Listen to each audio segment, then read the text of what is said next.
Coming up on this episode of Nintendo Cartridge Society, if 2013 was the year of Luigi, then 2024 was certainly a year as well. Did you get the sword from the old man? So the Nintendo Cartridge Society gets the sword from the old man with you.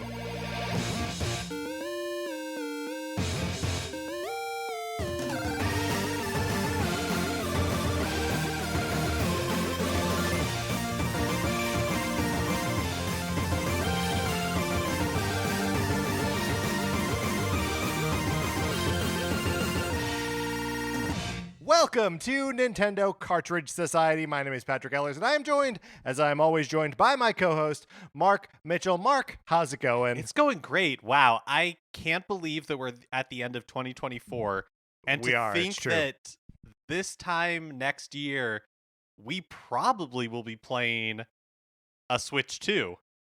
Yeah, and on it, maybe we'll be playing like a remake of a Wii game or something. Dare we dream so boldly? It is. I do now that it is New Year's Eve 2024. We are saying goodbye to the last year, we hope, in which we can say that we don't know what the Switch 2 is, right? Right. Yeah, oh boy, wouldn't that be... they've Nintendo has said that by the end of March of 2025, they'll have talked about the Switch 2. And what if all they want to talk to us about is that we're going to have to wait a little bit longer? That would be outrageous. If they were like, we're working on it, we need another 12 months. Yeah, it's like a Metroid Prime 4 situation all over again. I feel like we're burning through a lot of material for the main part of the episode right now. Okay. Fair. We are of course celebrating the new year by giving wows and whiffs for the previous year. But before we get into that, of course, we just want to shout out our Patreon, patreon.com/Nintendo Cartridge Society, where if you are supporting at the 8 or 16-bit levels, you get access to our once a month episodes of miniseries like NCS Arcade, like NCS Detective Club, which we just put up a new episode of. And we are going to be starting NCS Arcade Season 3 in January, which, as previously discussed, we are almost at. Yes, and for that first episode of NCS Arcade Season 3, we're going to be playing some actual arcade games, which we have never done on NCS Arcade before. We're going to be playing Donkey Kong, Donkey Kong Jr., and Donkey Kong 3. Right, and those are all the arcade versions, so if you want to be playing along with us, yeah, I know you have access to them on NES, on Nintendo Switch Online. We're pushing through to the hamster versions of the arcade archives, so we can play the original-ish versions of Donkey Kong Jr., and Donkey Kong 3. And I think that's going to be a lot of fun. If nothing else, it's going to be an excuse for us to talk about Stanley the Bugman more. Look, I'm always looking for an opportunity to talk about Stanley the Bugman again. That's not changing in the new year. And then also in November we put out an episode of NCS Arcade about Mario and Luigi Superstar Saga. We usually do these free to everyone who follows us listener feedback episodes, but we sort of ran out of time in the sprint towards the end of the year. So if you have any questions, thoughts, or observations about Mario and Luigi Superstar Saga or the Mario and Luigi games in general, please email us at Nintendo Cartridge Society at gmail.com. And we will include those emails. Mark, I think we'll probably do that next week, right? So people got like a week to get those in. So we can have more conversation about Mario and Luigi. I've also thought of a couple things that I didn't mention on the episode itself. So I'm very much looking forward to that episode. Okay, so so follow us on Patreon, even for free, and then you can have access to those episodes. Email us with your questions. Also, you can email us to get into our Discord. Again, that's Nintendo Cartridge Society at gmail.com. And in that Discord, we're just talking about Nintendo stuff all the time. We're going to find out about a new Switch sooner or later.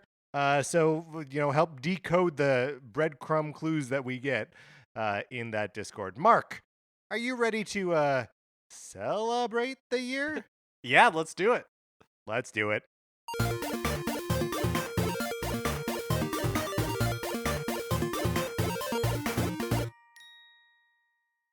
Wows and whiffs, Mark. We stumbled upon this format when discussing Amiibo earlier this year. Um, and, I feel like I don't know if it's just because like we're at the end of a console generation, but I feel like you and I have looked back a lot this year, right? Yeah, I think so too. And I do think it's because it feels like there's been this sense of finality with the year that Nintendo was having, where it's like, yep, we're really wrapping up this whole Switch thing in preparation for whatever's coming next. And so I feel like, Wows and Whiffs is a good way to look back on the kind of weird year that 2024 was for Nintendo. It wasn't necessarily a bad year. It was I just think we a gave it a weird D one. though. I think we gave it like a really bad grade when we were grading all But the years of the passing, Nintendo Switch. passing, it could still Sure, become a doctor. sure. Well, is that true? Can you?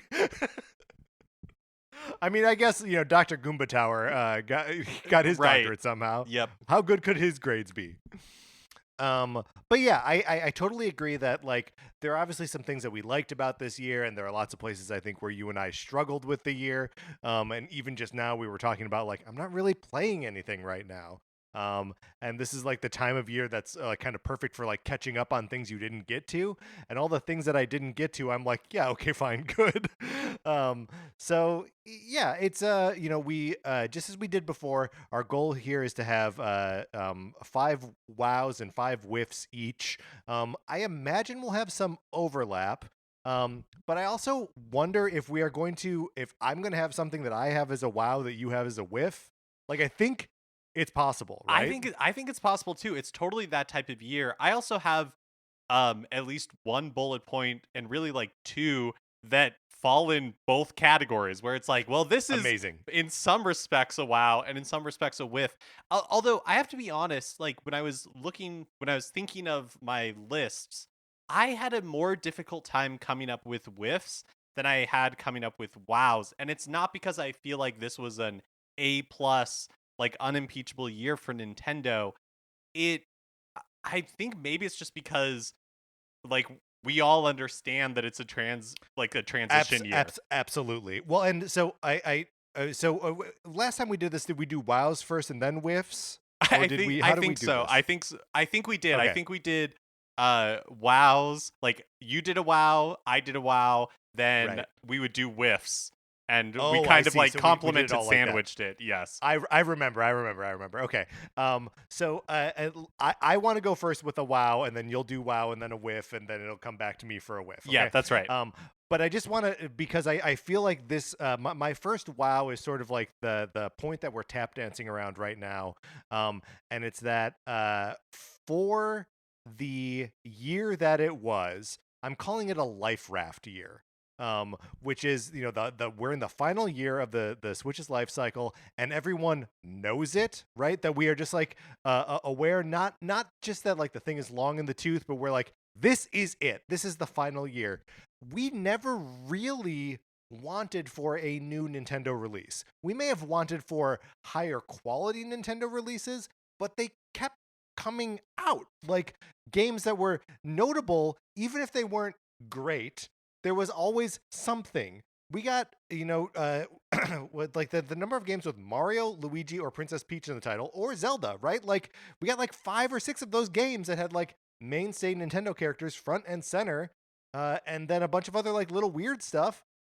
Just like a surprisingly robust year for a life raft year, this is another one of those like maybe compliment sandwich where it's like it is impressive. It sucked a little, but it was impressive. I could not agree more. This is exactly a wow that I had using almost like exact words that you used, where I said that this was like an impressive release lineup considering that it relies basically exclusively on partners. Like I count Yes. 11 new releases from Nintendo this year. Yes. Another Code Recollection, Mario vs. Donkey Kong, Princess Peach Showtime, Endless Ocean Luminous, Paper Mario Thousand Year Door, Luigi's Mansion 2 HD, Nintendo World Championships NES Edition, Emio the Smiling Man, Famicom Detective Club, Legend of Zelda Echoes of Wisdom, Super Mario Party Jamboree, Mario and Luigi Brothership, plus there was like side order DLC.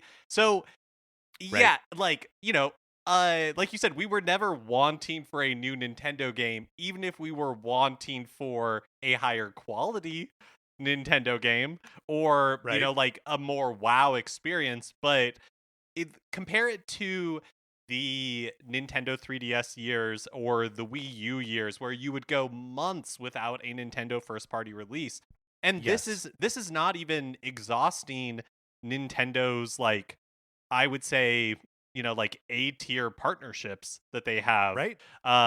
There's no like Muso game in here. There's nothing from HAL Laboratory. There's no Pokemon game. Like, Right. so it does feel like their pipeline issues that they were experiencing during the Nintendo DS and Wii U era, they really have managed to work through that. Oh, And this they is and fascinating. and part of it is they have so many more reliable partners that they can work with Right. in a way that they, it's obviously taken them years to get to this point, but it Hmm. really is something that's paying off for them.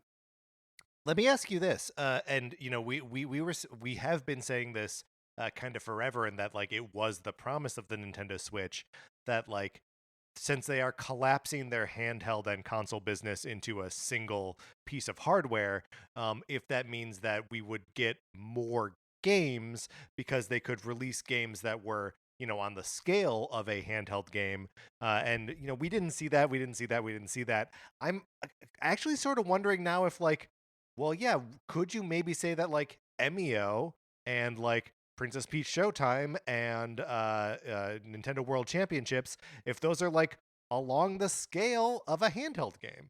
Yeah, no, I do think that that's a completely valid point, and that maybe we have gotten there. And I would be really interested to compare like the Nintendo EAD, if that's what they're still called. I can't remember what the actual name of it is anymore. Yeah, But like the um uh like the main Nintendo's, Nintendo yes, like in-house in-house studios. developers, Yeah, if their output is basically the same as it's, was in the Wii U generation, right, or if it's less or if it's more.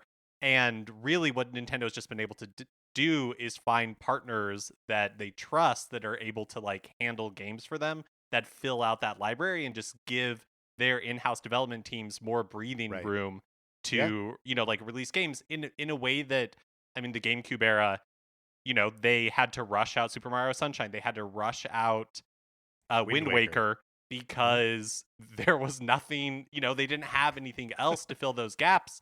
And like I mentioned, on the 3DS and Wii U era, there would just be months where there were no Nintendo first party releases. And it just really, it feels like now their in-house teams have the breathing room to Right. like take the time to create games in a way that like there's not so much pressure as there was previously. Right. Well, and like you'll still see that like these games that are not developed in house do have like in house Nintendo directors directing them. Right. Like we saw that with Emio and Yoshio Sakamoto. Is that his name? Uh-huh. Right. That he is a Nintendo employee and directed that game through Mages, a separate company that isn't Nintendo, that isn't owned by Nintendo, and that's just like a thing that like they do now. Right, and Echoes of Wisdom is another example of that, right? Right. It's like Grezzo that were the developers of it, and it was overseen by Nintendo. Right. And we just you have to assume that that's also like that all of those games were overseen by Nintendo in one extent or another. So okay, those are our two wows, I guess. For mine is calling it a life raft year.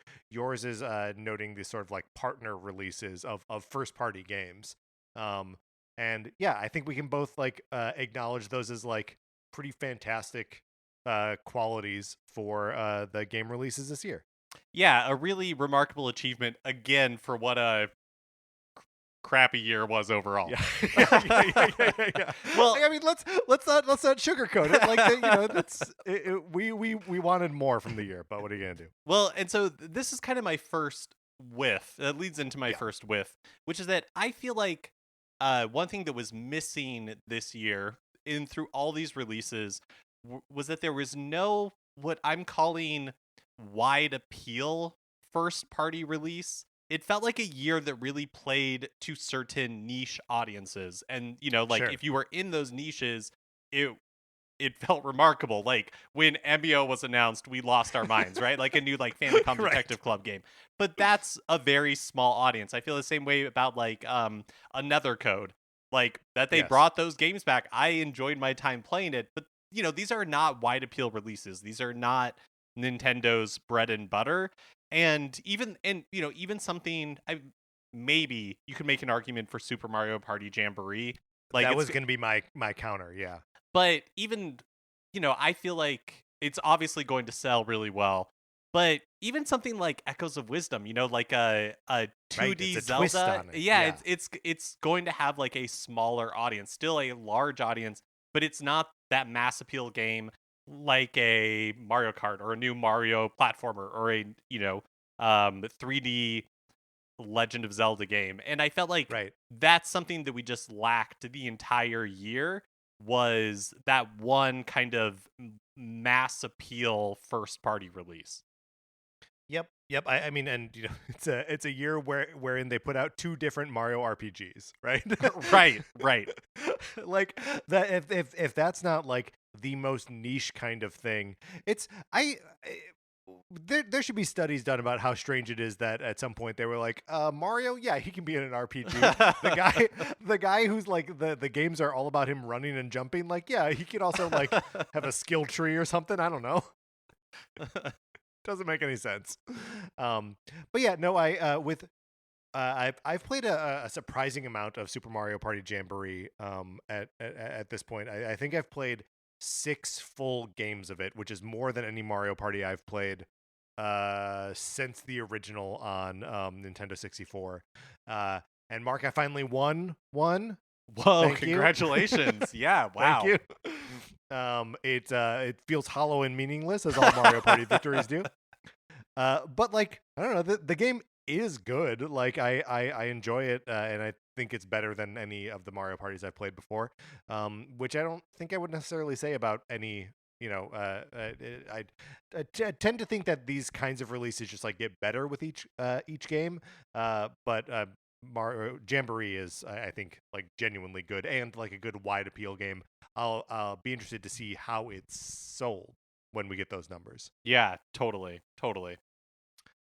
Okay, so no wide appeal games, which means now I get to do a whiff. And Mark, my whiff is going to be the Nintendo Switch Online playtest. Oh, that is a very good one. I forgot that the playtest You forgot happened. it existed, Yep. and this is sort of the cornerstone of what I'm talking about here. Because can you imagine a more mysterious thing? Honestly, it's a little bit like the Emio thing, which I'm sure other people will could count as a whiff. But the mystery around here's a thing. We're going to let people sign up for it, and only fewer than 10,000 people will get access to it. It's some online thing. We're not telling you what it is. And we're going to kind of have a non enforceable, half embargo thing on it where you can't talk about it. And then it ended up being like kind of a Minecraft clone MMO thing, which felt like not super inspired and kind of sloppy. And it's obviously sloppy because it's not really a product ready for release. It's not clear to me if it's something that they ever do plan to release. And like I don't know, just for the mystery potential in this playtest, it felt like it fizzled and was nothing. Yeah. I mean, I obviously forgot that it had happened, which is so crazy for something as like because when you look at the bullet points of what the test was and what was included in it, and obviously the amount of like time that went into creating this playtest, Yes. that the fact that yeah, it did just kind of like come and go. And I feel like if it had captured people's imagination, because I don't think that it came and went because there were 10,000 people under a loose NDA, Right. Like, I think it came and went because it didn't really capture the imagination of anybody that was playing it. Because I think if it had been really engaging, that it would have gotten more coverage. But instead, it was just kind of this like weird thing that it didn't feel like anybody knew what to do with.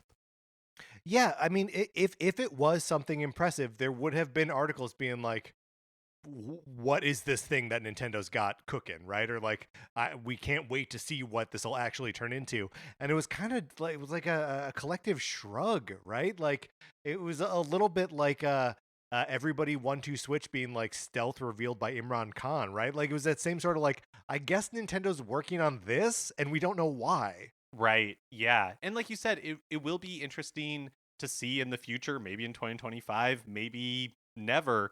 Like what but like if that becomes its own thing, if pieces of that are incorporated into something else, like I Right. feels like we'll just never know. Like this will just We'll be never know. or it Right. feels like there's a good chance that we'll never know. And this will just have been a thing like a footnote in 2024 that is difficult to ever really like put a bow on.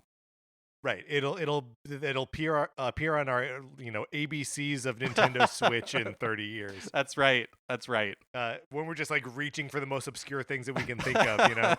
It goes along with the Life Cycle Plus or whatever that thing was called for the Super NES. Uh-huh. Uh-huh. That exercise bike. Yeah. What a weird company, man. Okay, so yeah, the Nintendo Switch Online playtest. Now it's back to me for another WoW. I believe so. Okay, great. So my WoW is going to be Golden Sun and Golden Sun: The Lost Age on Nintendo Switch Online. These games, these are Game Boy games. Game Boy Advance games, and they're RPGs, and they are available on Nintendo Switch Online plus expansion pack. And they're not. It's not my series, right? Like I don't love the Golden Sun games. But it is from a like preservation standpoint or from a like series I know people are excited about standpoint. It's very cool to see Nintendo shining some light on the series and releasing both games simultaneously. A long time ago, they had teased that Golden Sun was going to be coming to the platform, but they didn't mention the second one. And that was one of those that like I raised a flag about being like, but why no Lost Age? And they were like, oh, here, that's you're right. It's ridiculous for us to release these things not together. So here they are, and they're there. And it's just cool to see Nintendo paying any attention to it. Yeah, and I love when that as part of like the Nintendo Switch Online rollouts, they do give us glimpses of games that will eventually be released, and then also will just surprise us with stuff that's totally unexpected. That Right. they And do. yes, this managed to be both of those at once. It was both fulfilling a promise and something that they didn't even mention. Yeah. Yeah, that's a very good wow. Um so my next wow Mm-hmm. is Nintendo Music. Um the Nintendo Music app that became available just a few months ago and is part of your like Nintendo Switch Online subscription. If you subscribe to Nintendo Switch Online, you can sign into the app and you can listen to Nintendo Music officially released by Nintendo online in a way that they've never done before and in a way that I feel like um I don't know. I know that there are people that wish that it had just been released on Spotify or just been released on Apple Music and that sort of thing. But Mm-hmm. I think that Nintendo did it very smartly and in a way that I appreciate, where it makes it feel special and unique and not just like thrown in with all my other music. It's like no, I like uh if I want to listen to the Nintendo Music app, it's like a specific choice that I make, and then Yes. you're like in that experience, and there's something about that separation that I think is very smart and that I personally enjoy. Yeah, I do wish that the either the cadence of release was a little bit faster or that they launched with more soundtracks. Um, but it is cool that they are putting out a new soundtrack every week, right? Like, and if they keep that up, it means that every week we get like a little hit of something. Although we didn't get one today, did we? We're obviously recording this on Monday, but so we didn't get one this last Oh week yeah, in. I don't know that we did. Um, But this would be the first week since launch, right? right. And I guess it is New Year's Eve in Japan today. So like That's a while we're great point. recording this, Right. so maybe that's why not. But yeah, I agree. I think that's a completely valid point. And just because there is so much music missing from the Nintendo Right. Music app Right. that like one release a week, like yeah, you get 52 in a year, but there are so many Nintendo releases that are missing Right. from it. Right. Um Well, and as previously discussed, sometimes it'll be a game that you don't care about slash actively hate the soundtrack to, and you're like, well, okay, I guess nothing new for me this week. I do think they've been very strategic where they're like, we are not going to put more Game Boy Advance soundtracks out. Like we can only take so many negative comments online, and if we're only releasing one new soundtrack a week, we've got to at least make it. At least they've been things like Super Mario 64. I mean, of course, you got like Brain Training, so they're not Right. all like the uh they don't always put out like the premier titles, but it is kind of, I don't know, it's kind of fun when it's like a left field release like Yeah. Brain True. Training in there too. Yeah, or um like and sometimes they're bangers too, like Wave Race and Mario 64 recently. Mark, I don't know that you and I have talked about this on the show, or maybe even at all, because it happened like a week or two ago. Um, but they have started now like sorting games that are released on multiple platforms into separate platforms on the app. So like Skyward Sword was added, The Legend of Zelda Skyward Sword was added not that long ago, and it appears in both the Wii section and the Switch section as Skyward Sword, HD, and has like different track listings there. And the same is true of like Metroid Prime, appears in both like the remastered and on GameCube. And that's a cool little bit of specificity that they didn't launch with. And it's neat to see that they are doing that and kind of like without any fanfare. right, yeah, that is cool. The other thing I want to say about Nintendo Music, the Nintendo Music app, is that it is in fact like wish fulfillment for this show, because we had talked 100%. about it as being something that we really wanted was official Nintendo Music releases that were like available on your mobile phone. So it wasn't like the Switch was the music player like they had, done previously with Super Smash Brothers Ultimate. Right. And by God, they How actually did long? it. They By God, they actually did it. I was trying to figure it out. When do you think was the first time we asked for this on the show? Oh, Like, I when do can't. you think we first articulated it? I can't remember. It's been years though. Yeah, for sure. I feel like it was if it was not around the release of, so by Super Smash Brothers and when we got like all of that music player stuff, I'm sure we were articulating it that by then, which Which would be was the end of what, 2018. 2018? Yeah. Right. But I think it's possible that because there's a really good music player in Super Mario Odyssey that like unlocks as you go, as like you encounter the songs in the game. And I remember thinking at that point, man, I wish that was tied to an app on your phone. Um so have we been talking about this since 2017, Mark? Possible. Possible. I also think it's funny, not bad, just funny that they have this Nintendo Switch Online app that theoretically Right. they could have just made more useful by adding Yes. like a music player in there. But it is in fact just its own thing. Right. It does feel like making the Nintendo Switch Online app more useful would somehow be antithetical to the Nintendo Switch Online app, right? I think it's still on my phone, but I cannot remember the last time I opened it up. It is certainly still on my phone. All right, Mark, you're up with a whiff. Okay. Let's see. My whiff is, I'm just gonna say it, Princess Peach Showtime. Okay, this is also my whiff as well. So let's just put it in here twice. Okay, yeah. And it's kind of fitting to have it shamed two times, because it's just such a missed opportunity to do something Yes. really great with Princess Peach. And I really wish that Nintendo would have made a Princess Peach game in house and kind of set the standard for what that should Yep. be, and then handed it off to a third party to like make additional versions of it in the future. Because the time felt so right for a new Princess Peach game, where she's like the leading character. And even I would say the premise is like promising to have her Totally. like transform into all these different um uh characters with like different abilities, all these different costumes with different abilities, but at the end of the day it's just not a very compelling package. Yeah, it is you're right to say that it's good that it's on here twice because like it is two crimes, right? It is both like failing the character of Princess Peach in whatever like abstract like way that we can approach that, but it's also like it had the potential to be the beginning of a new series, a thing that we iterate on for generations, like Yoshi, like Wario Land, and instead it's nothing, right? Like, I will be shocked if we ever see another Princess Peach colon game.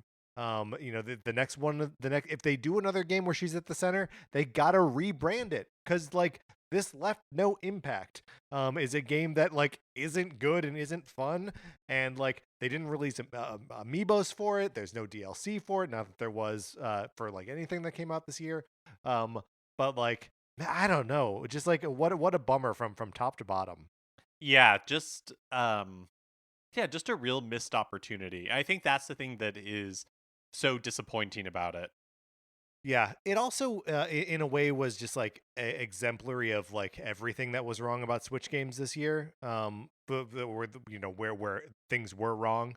Where it's just like it's just too dang chatty. Like, the characters talk too much, and there's just too much downtime between whatever joys the game thought it was offering, and then was just like too easy.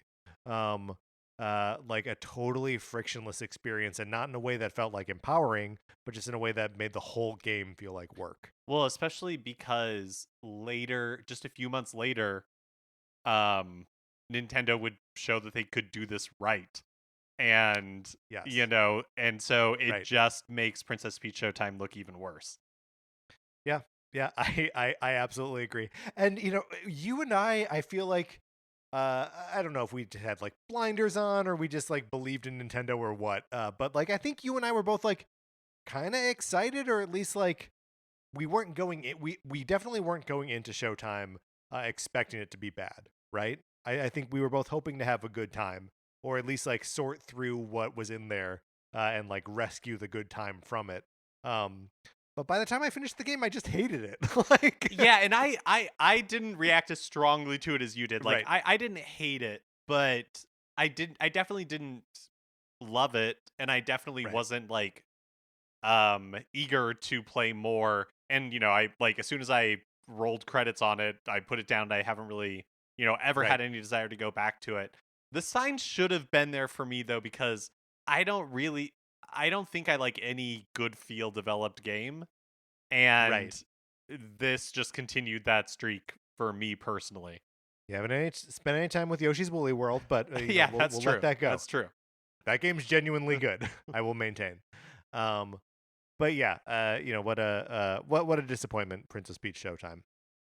Now a wow for me. Yes. It happened earlier this year. The Sora amiibo. The final amiibo in the Super Smash Brothers line, and some sort of Disney, Square Enix, Nintendo fever dream of a physical product that exists in the real world with a hidden Mickey on it. It's amazing that it is. It was we talked about this is one of our amiibo wows, right? Um, just a wholly unrealistic thing that is real. Yeah, it is just remarkable that they were able to work out whatever deal they needed to work out to make it happen. And especially because there was so long where uh, we just, I mean, with Amiibo right now, you just have no idea if there's any more or Right. not. And so we just had no clue. Like, would Sora be the one Smash Brothers character that didn't have an Amiibo? It was possible. It was possible. Well, and there was over a year between the release of the character of Sora in Smash and the amiibo, which like has got to be a record, right? Yeah. Um, so yeah, just yeah, it felt like maybe it wouldn't happen. That it would be like the one exception. Be like, oh, we got all of the Smash amiibo, except of course, obviously, we weren't going to get Sora, which I'm sure we said on this show before. And then it actually came out. Yeah, that was pretty cool. Okay, my next wow is this is a wow from a certain point of view. And this wow is that the new Switch or new Nintendo hardware was not revealed in 2024. And that is a wow in the sense that I can't believe they got away with it. I can't I can't believe that they made I it through. think time will tell on that, though. But I mean they are they lowering their forecast for the total number of Switches sold this fiscal year? Yes, but only by a couple of million. Yeah, it's true. It's not that much. In Japan it is still sold for a console in its 8th year. It has Right. sold so steadily that it's pretty remarkable. Yeah, that they were cuz I think that, by the end of 2023, everybody was agitating, except for Patrick, who always believed that it was coming out in 2025. That's Patrick, right. or I think everybody was agitating for whatever was coming next. So for them to successfully make it through a year with, like we've already talked about, this impressive release lineup, again, from a certain point of view, impressive. Yeah, I think just the fact that the new Nintendo hardware was not revealed, that is a wow to me about 2024. Okay. So I'm going to hijack this here and do my whiff, because my whiff is communication around the successor to the Nintendo Switch. Because I agree with you that there is something very impressive about the fact that they have not revealed it, but I do think that there is, and I don't know what the alternative is, right? But the fact that they came out like in the middle of the year and they were like, we will be we're working on a successor to the Nintendo Switch. You can think of it as the successor. People are like, what are you calling it? And they're like, think of it as the successor. And we will talk about it by the end of the fiscal year. um the fact that like that had to be then followed up with every single event being like, there will not be information about the Switch 2 in this presentation. Um that almost, you said that people were like agitating for like, we need more information about it. It almost feels like that feeds the agitation, right? That like just saying its name, and but still never revealing what it would be called or what its priorities are or anything like that. um and again, I don't know what the alternative is, but like we are just living in this world where every Nintendo announcement had the stink of, but what about the successor to the Nintendo Switch? Yeah, no, I completely agree, and that's why my whiff was that the new Switch was not revealed. Like the new Nintendo hardware was not revealed because Yes. I feel like a potential problem that they're going to run into, and maybe not, maybe they're going to reveal the new hardware and it really will blow everybody away. But I wonder if a problem that they're going to run into. Do you remember in in improv class, um that they would talk about like when you're doing an improv scene with somebody and nobody is specific and it's like, oh, Yes. when is that thing going to happen? And the longer that it takes you to define what the thing is, Yes. um Yes. that the bigger the expectation from the audience that it's going to be something great or really funny, or that it would because otherwise why wouldn't you just say it up front? I am nervous that Nintendo will run it has the potential to run in that problem where it's like, Yes. everybody's anticipating it for so long, for so long. There's been all these leaks, or purported leaks, like all of the information is out there. And then they do reveal it, and people are just going to be like, huh, like that's it? After all of this buildup, after all of this time, that's what you have to show us. And like you said, I don't know what the solution is. If they weren't ready, they weren't ready. But Right. it does feel like the potential makings of a problem. We'll see, in 2025 whether that proves to be true. But I could definitely see where it will cause issues for them. Yeah. Well, because it just, yes, I mean, and like to your point about like the audience has now gotten ahead of them, right? And anything that the Switch 2 could be, someone has floated at some point, right? um and maybe that's all was always going to be the case, right? but it just feels like we've been in the space of what do you think it is for too long now. I do think that the just like casual audience, like people who aren't tapped into it, they're not really like tracking any of the Sure. discussion around it. I've had relatives while I've been visiting family for the holidays, like ask me what is Nintendo doing and like what's coming next, and they just really have like no clue Right. No that idea. that Nintendo's even going to like release anything new next year or anything like or announce anything new or anything like that. But I think, like the enthusiast press and all that kind of stuff is, and they're the ones who that messaging will eventually filter down to like, Sure. regular people from. And so if if they're kind of like met on it, I think that will end up affecting the general audience. I will say, um, that when it at the end of the day, even if the hardware doesn't wow, if the software wows, if there's like a new, Right. like new Mario game or something that is really impressive, that's really what's going to matter. So I don't think Nintendo's, like set themselves up for failure. I think that just by waiting so long, it is the potential for more problems present themselves. Right. Well, and but also maybe the reverse is true I know, because maybe. because because now I know that there is a thing right now, and like I think we've seen it reflected in like our podcast numbers, but I've heard other and seen other like Nintendo like YouTubers and podcasters and stuff just noting that there's like less interest in their like theory videos and stuff like that, where it's just like we're not in a place where like it has been theorized about too much, and people are like, you know what, forget it, I will just wait until the thing actually comes out. We've played this game for 14 months now, right, Right. at least, of what is the successor to the Nintendo Switch going to be, and now it's we're no longer interested in hypotheticals. We just want actual data about what the thing's going to be, and am I bad mouthing the episode we're going to record next week where we try to predict 2025?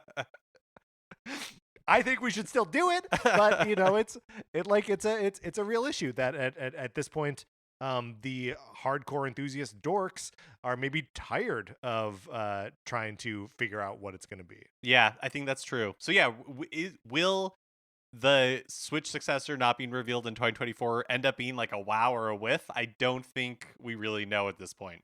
Well, it's on the list. It's on the As wow both. list once and the whiff list twice. So,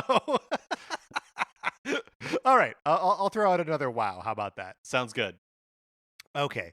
My next wow is the Nintendo World Championships NES Edition Deluxe Set packaging. I liked Nintendo World Championships, especially once I discovered the party mode in it as like another way to have these little mini games served up to you. I found it a little bit frustrating that it had far fewer games in it than either volume of NES Remix, and also kind of lacked the fun sort of like creativity of those remix modes in those games. But I think overall that package, like that game package, is fun.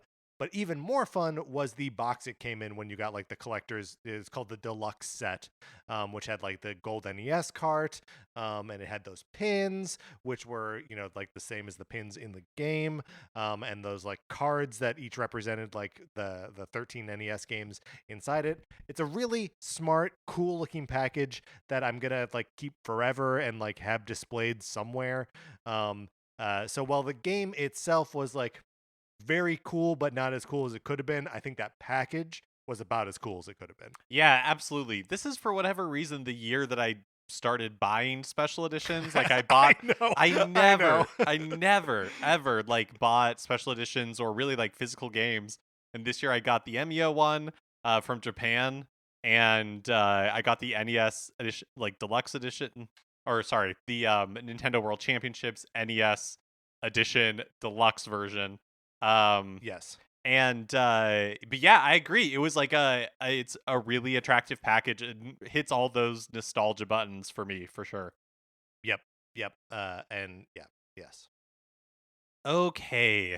Are we gonna?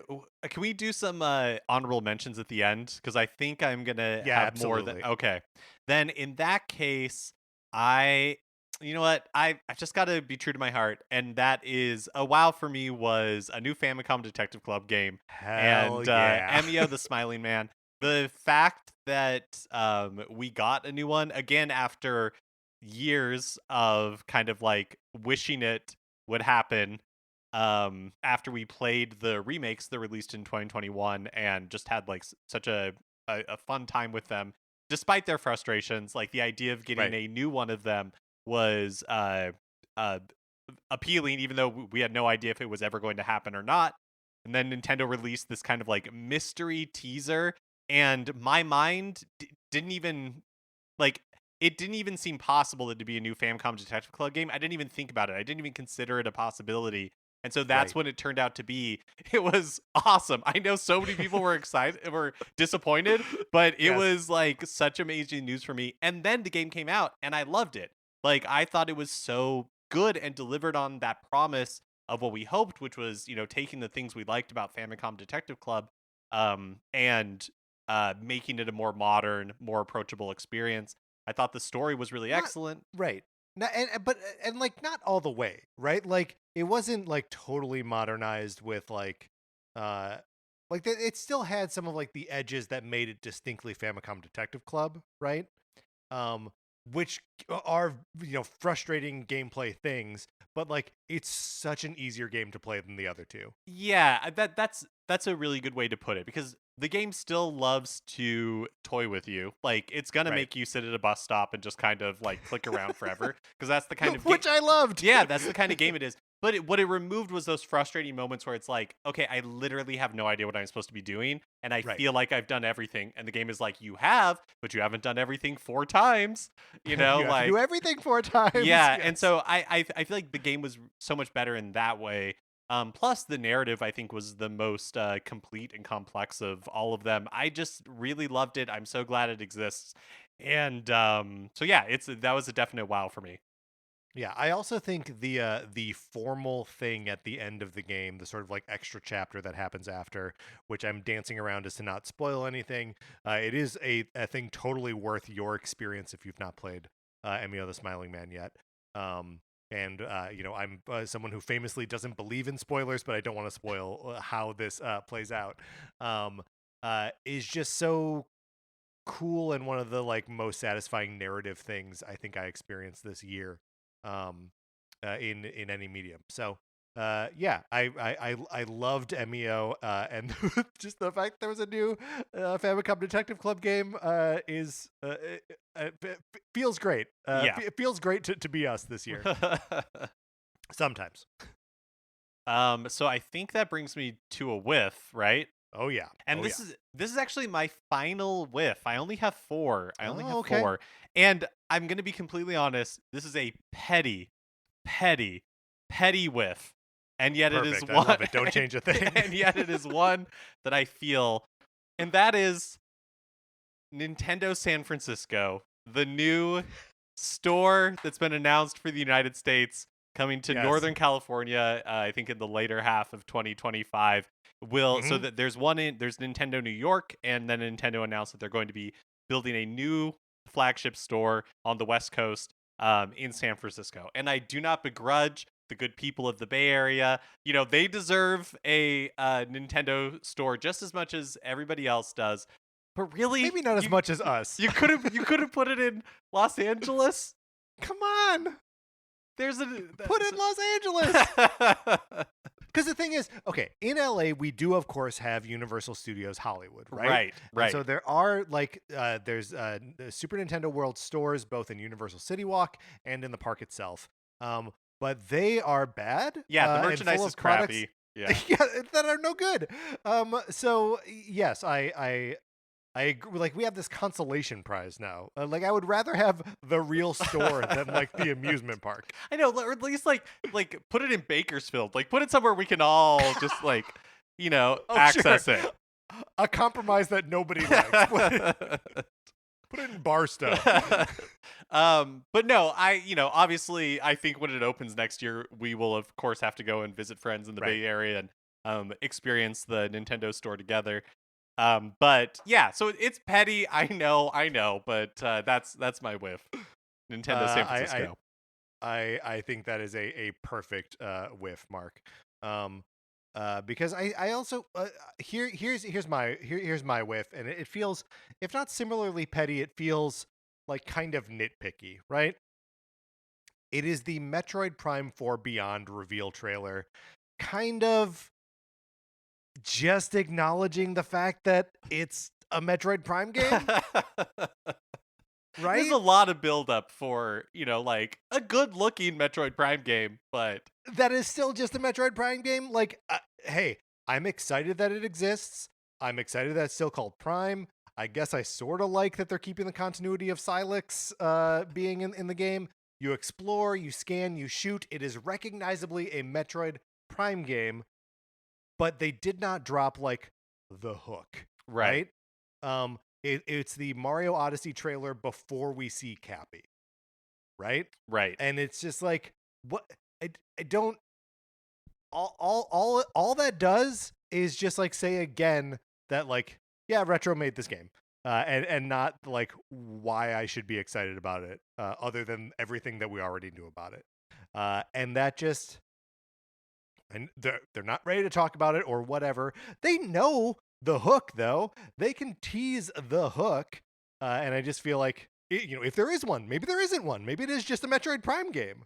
Is that possible? I feel like there's got to be a hook, and I assume that it's that people are disappearing into rifts, and that you have to go into rifts and save them, and that's what the Beyond No, means. that's a different game.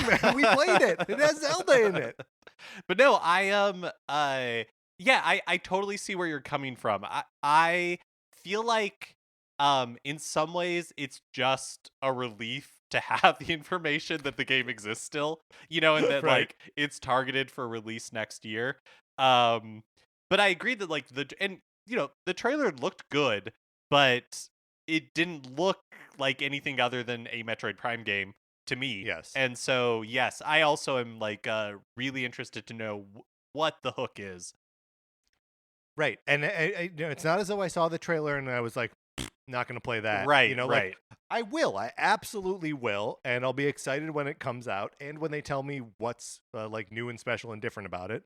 But yeah, it just, oh man, I just, you think about like those Breath of the Wild trailers, like those very early ones where it was just like an open field and, Eiji Aonuma talking in front of the field, and then like we would see like Link, ride up on a horse being chased by a guardian, and that was something you'd never seen in Zelda before, right?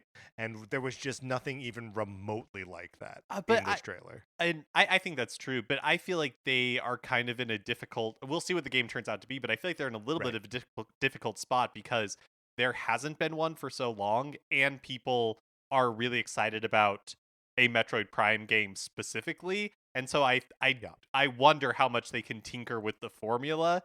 If they're going to keep that Prime branding and that Prime 4 branding specifically. Right. Right. So yeah, it will be, but I would be shocked if there's not some like Some you kind of said, like hook. some Yeah. hook that we have no idea what it is yet. Like what does Yeah. beyond mean? Um yeah. Right. It might mean nothing. It's possible. At least it's not origins. My god. Oh my god. Legends. Uh, okay. So now back to me for my final wow. Yeah, I think so. Could you do your final wow first, because you go first. Okay. My final wow is Nintendo Sound Clock Alarmo. Thank you. And it really just goes back to the fact that Nintendo can continue to surprise us. And like I loved that they released and asked the developer about it, and that the developers talked about, it was the first time that the software engineers, system engineers, and hardware engineers all worked like together so closely on a product, just figuring out what the product was even going to be and how it was going to work, and that they were doing Right. it during COVID. And we've talked about before, what are Nintendo's expectations for Alarmo.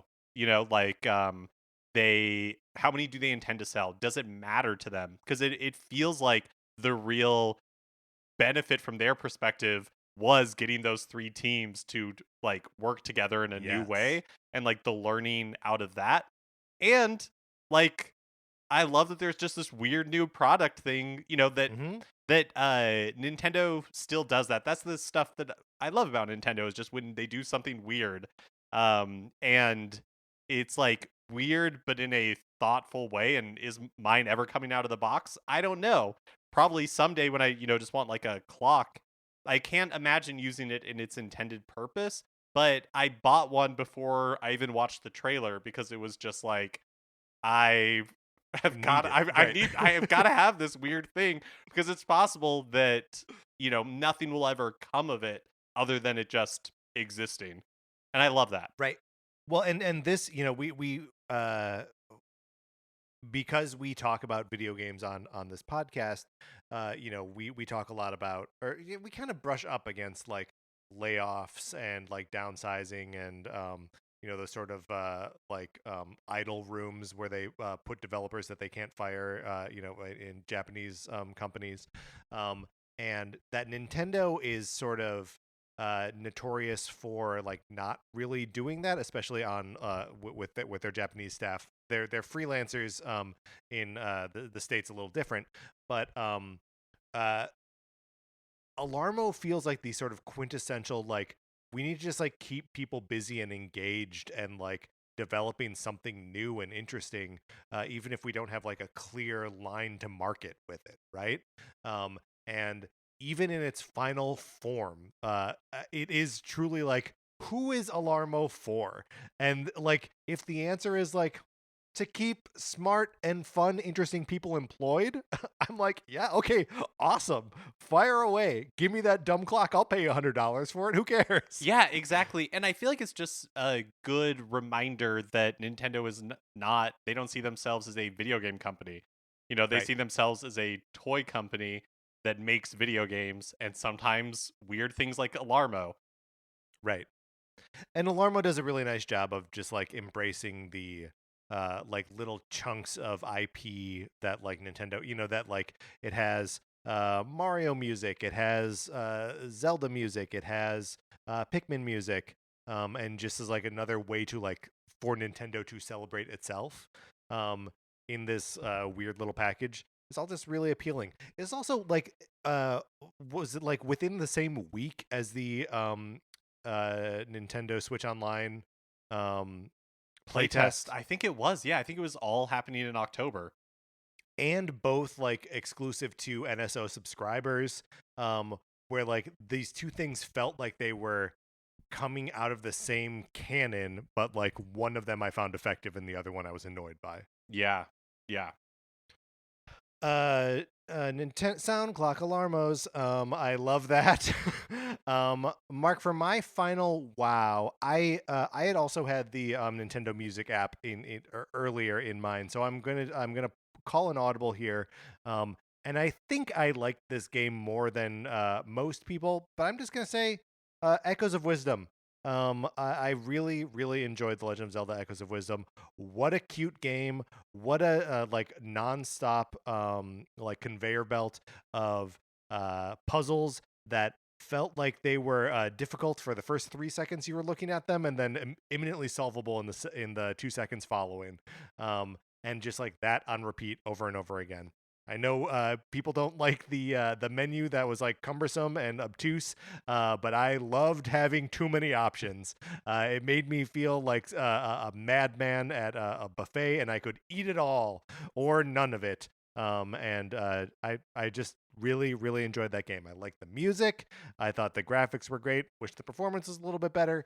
But overall, I thought that was a really compelling package. And in stark contrast to Princess Peach Showtime, like actually gave Zelda the character, a game that was like good and lived up to the promise of the character. Yeah, when we were talking about Princess Peach Showtime, I kind of alluded to Echoes of Wisdom because, yeah, I think you're right. It is such a stark contrast where Echoes of Wisdom feels like it was so thoughtfully considered.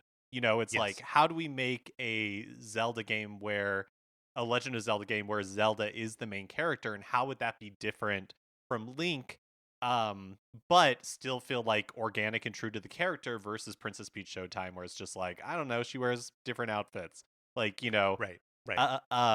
and I've had I haven't finished Echoes of Wisdom. I've been really like start and stop with it just because other things have come up. But every time I pick it up and make some progress, I do really enjoy it, and I look forward to finishing it. And I am hopeful that, unlike Princess Peach Showtime, which feels like a dead end, that Echoes of Wisdom feels like a new branch of the Legend of Zelda series that I hope we Totally. continue to see new iterations on in the future.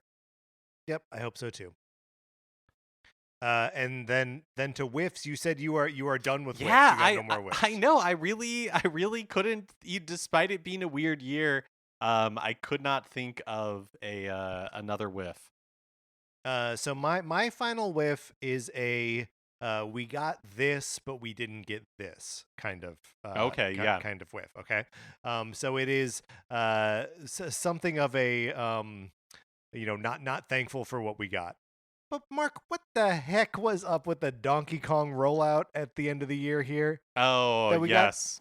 Donkey Kong Land 1, 2, and 3, which are interesting curios and like a just thing where you're like, oh, what an odd set of games to have ever existed and now to have on my Switch, when Donkey Kong 94, Donkey Kong 64, and Diddy Kong Racing are all absent from Nintendo Switch Online. Yeah, I mean, we speculated in news episodes like maybe they're just going to continue, just going down the line and releasing Right? some of these unreleased Donkey Kong games, but it's like, Nope. no, just the land games. It is interesting.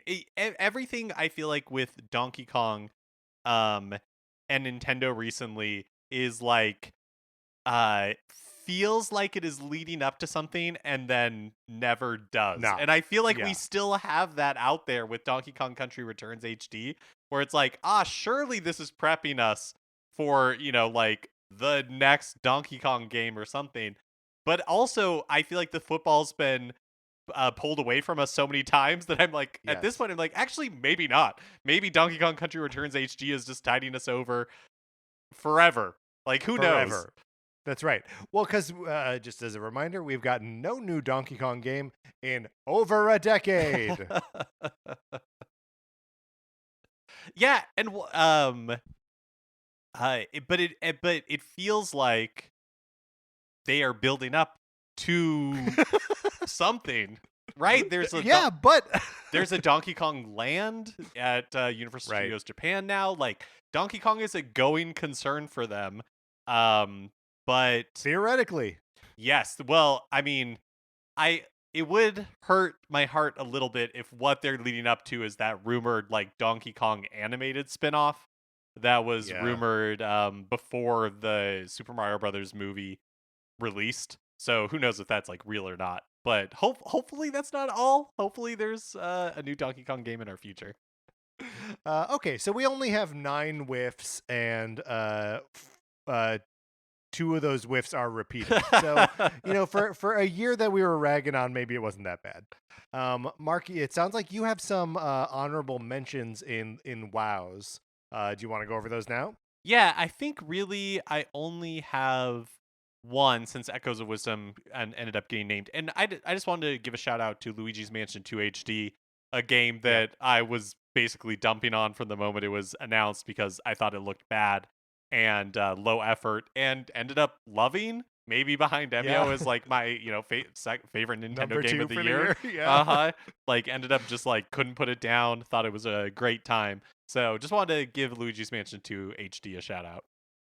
Yeah, and like a perfect shout out too, because I do think that is something that like the general consensus was what our sort of like pre-release thoughts were, where it's like, why is this who would want this at this point? And now I'm kind of like, oh, well, maybe because it's the best Luigi's Mansion game.